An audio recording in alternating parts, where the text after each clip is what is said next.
Salut à tous, c'est Ray, donc bienvenue sur cette nouvelle chaîne de couteaux.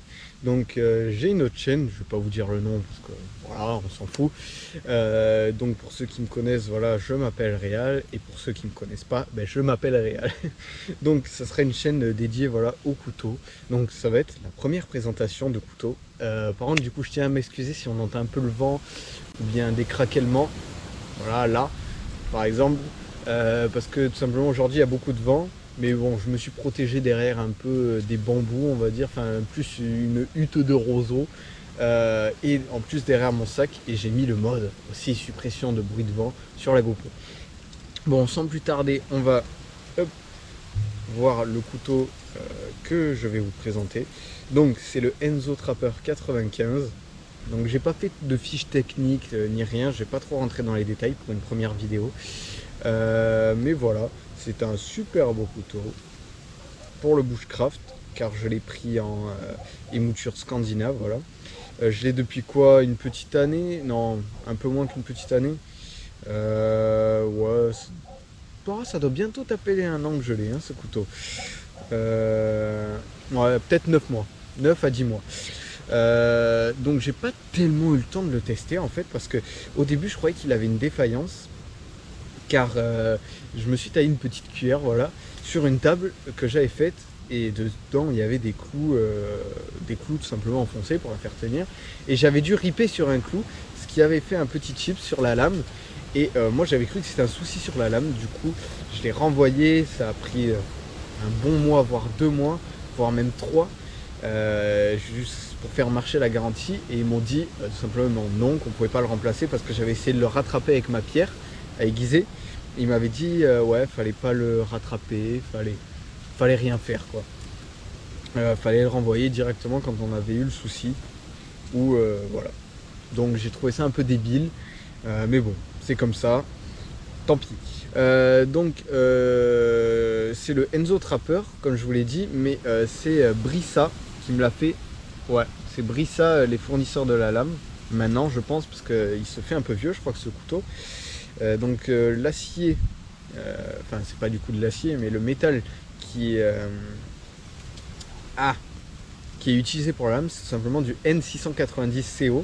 C'est des petites plaquettes en micarta avec, je crois, 2 autres petites plaquettes rouges en G10, qui font un très très bel effet. Franchement, c'est ce que je kiffe quasiment le plus sur ce couteau. D'ailleurs sa simplicité aussi je kiffe, parce que efficacité et simplicité, c'est ce qui définit ce couteau.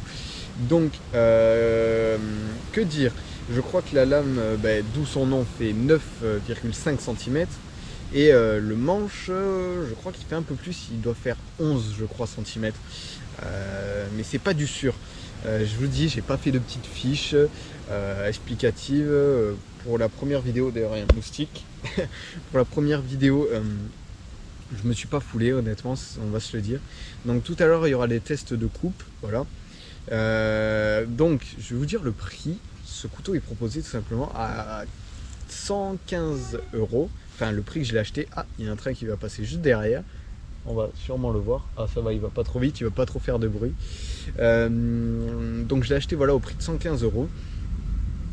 Il existe en version D2, donc pas inoxydable. Il existe en version O2 je crois aussi, mais pas avec le même manche. Il y a un manche en espèce de bois compacté qui est super beau, mais il était trop clair pour moi. Il y a aussi les modifications, vous pouvez mettre plein de types de bois que vous voulez. Moi j'ai préféré voilà, le prendre en micarta, tout simple, pas trop cher.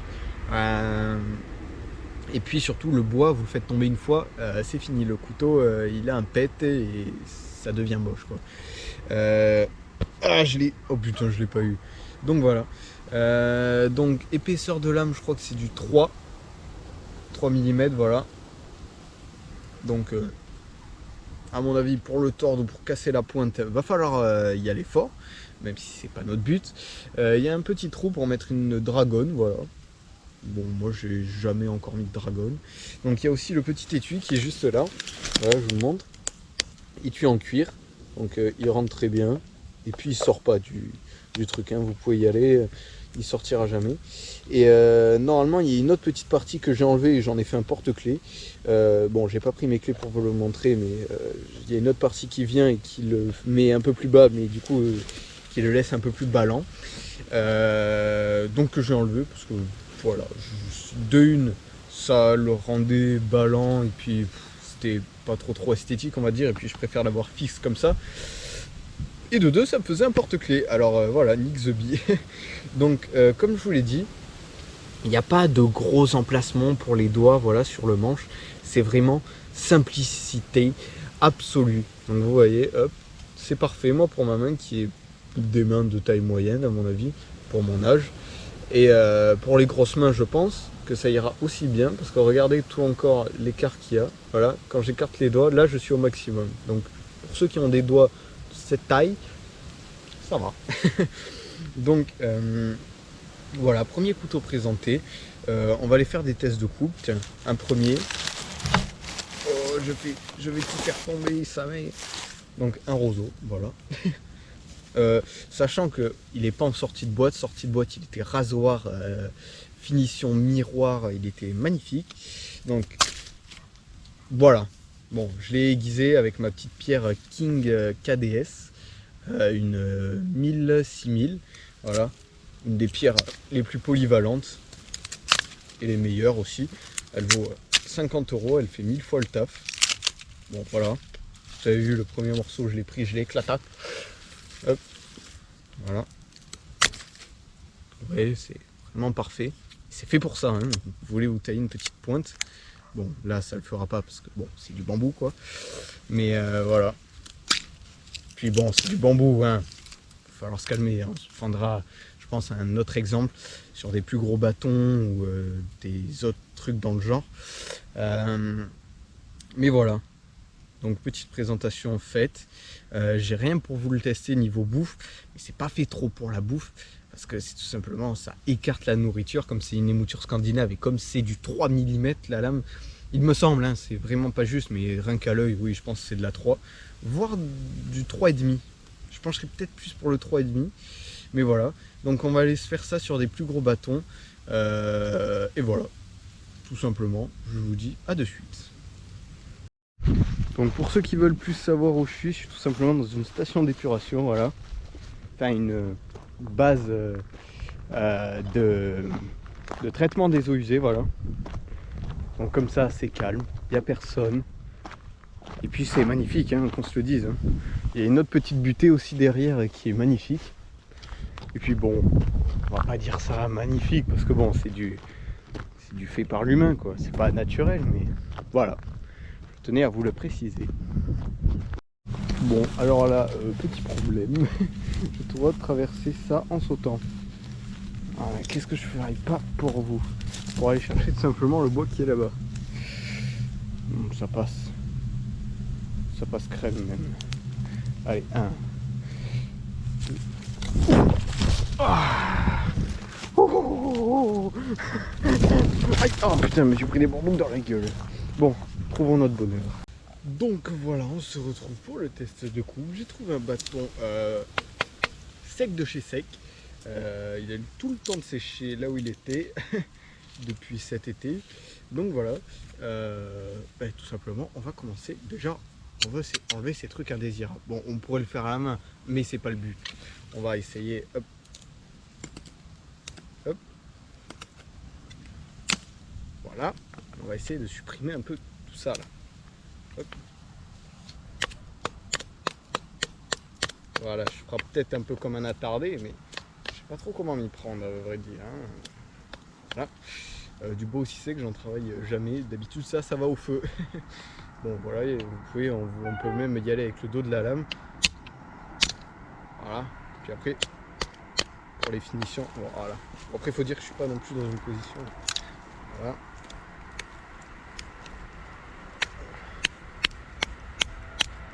Vous voyez, ça part comme...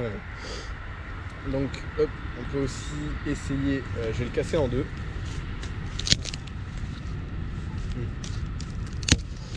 Voilà.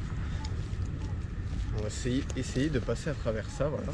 On va se foutre ici. Est-ce que vous le voyez? Non, je vais me reculer un petit peu. ça et y aller comme ça. Bon. Voilà, en 3 coups, vous voyez, on l'a déjà déglingué. Et sans voilà, rien faire à la lame, honnêtement. Je regarde le retour de la caméra hein, quand je regarde là. Vous inquiétez pas, je suis avec vous. Donc, mais voilà, si on veut faire des petits. Je me rappelle plus comment ça s'appelle. Pour faire le feu, vous savez, des tout petits morceaux de bois. Hop. Voilà, on y va tranquillement en s'aidant de l'émouture scandinave. Hop. Et voilà, vous avez hop, pour démarrer un feu du tout petit bois sec. Là où vous allez mettre votre petite braise. Hop.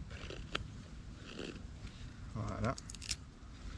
Très facile, hein, on y va en 2 coups de couteau. Et voilà, c'est parfait. On va essayer de.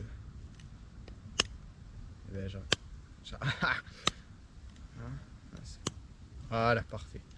On va essayer. Je suis sûr que c'est ce bois là qui va se péter.